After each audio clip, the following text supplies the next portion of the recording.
ഇനി ഒറ്റപ്പാലത്തേക്കാണ്. അവിടെയും UDF സ്ഥാനാർത്ഥി CPM വിമതൻ PK ശശി സ്വതന്ത്ര ചിഹ്നത്തിൽ മത്സരിക്കുന്ന ധാരണയിലേക്ക് എത്തിയിരിക്കുന്നു. കൈപ്പത്തി ചിഹ്നം ശശിക്ക് നൽകരുതെന്ന ഒരു വിഭാഗം കോൺഗ്രസ് നേതാക്കളുടെ ആവശ്യം നേതൃത്വം അംഗീകരിക്കുകയായിരുന്നു. പ്രശ്ന പരിഹാരത്തിന് കോൺഗ്രസിൽ ചേരാൻ നേതൃത്വം ശശിയോട് ആവശ്യപ്പെട്ടു. പക്ഷേ അത് ശശി വിസമ്മതിക്കുകയും ചെയ്തു. ഇതോടെയാണ് സ്വതന്ത്രനായി മത്സരിക്കാൻ PK ശശി തീരുമാനിച്ചിരിക്കുന്നത്. കൈപ്പത്തി ചിഹ്നം ഉപയോഗിച്ചുള്ള PK ശശിയുടെ പ്രചരണ പോസ്റ്ററുകളും ഫ്ലക്സുകളും ഒറ്റപ്പാലം മണ്ഡലത്തിൽ ഇന്നലെ വ്യാപകമായി പതിച്ചിരുന്നു. അതിനുശേഷമാണ് ഈ തീരുമാനം മാറിയത്. സാജിദ് അജ്മൽ ചേരുന്നു. സാജിദ്, ഈ കാര്യത്തിൽ കോൺഗ്രസിനകത്തും പ്രശ്നമായിരുന്നു. അതുപോലെ തന്നെ PK ശശിക്കും കോൺഗ്രസിൽ ചേർന്ന് കൈപ്പത്തി ചിഹ്നത്തിൽ മത്സരിക്കാൻ ഒരു താല്പര്യക്കുറവുണ്ടായിരുന്നു.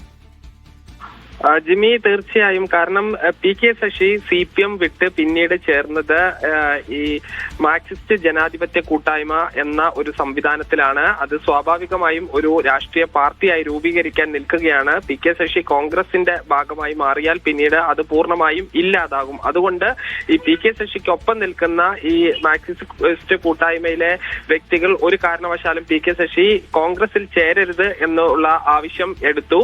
അങ്ങനെ പാർട്ടി മെമ്പർ അല്ലാത്ത ഒരാൾക്ക് കൈപ്പത്തി ചിഹ്നം നൽകരുതെന്ന് കോൺഗ്രസിന്റെ പ്രാദേശിക നേതാക്കളും നിലപാടെടുത്തു. ഇതോടുകൂടിയാണ് കൈപ്പത്തി ചിഹ്നത്തിൽ മത്സരിക്കാൻ തീരുമാനിക്കുകയും ഫ്ലെക്സ് ബോർഡുകളും മറ്റും സ്ഥാപിക്കുകയും ചെയ്തതിനു ശേഷം അത് സ്വതന്ത്ര ചിഹ്നത്തിൽ മത്സരിച്ചാൽ മതി എന്നൊരു ധാരണയിൽ എത്തിയിരിക്കുന്നത്. ഇപ്പോൾ എന്തായാലും PK ശശിക്കും കോൺഗ്രസ് നേതാക്കൾക്കും വലിയ പരിക്കില്ലാത്തൊരു തീരുമാനത്തിലേക്കാണ് എത്തിയിരിക്കുന്നത്. എന്നാൽ കൈപ്പത്തി ചിഹ്നം ലഭിക്കുകയാണെങ്കിൽ അത് ഈ സാധാരണക്കാരായ ആളുകളുടെ ഈ വോട്ടുകൾ കൂടുതൽ ലഭിക്കാൻ സഹായകരമാകും എന്നുള്ളതായിരുന്നു കോൺഗ്രസ് വിലയിരുത്തൽ.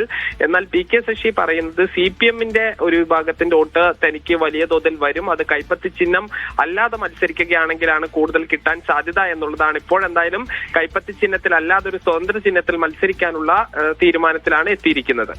ശരി.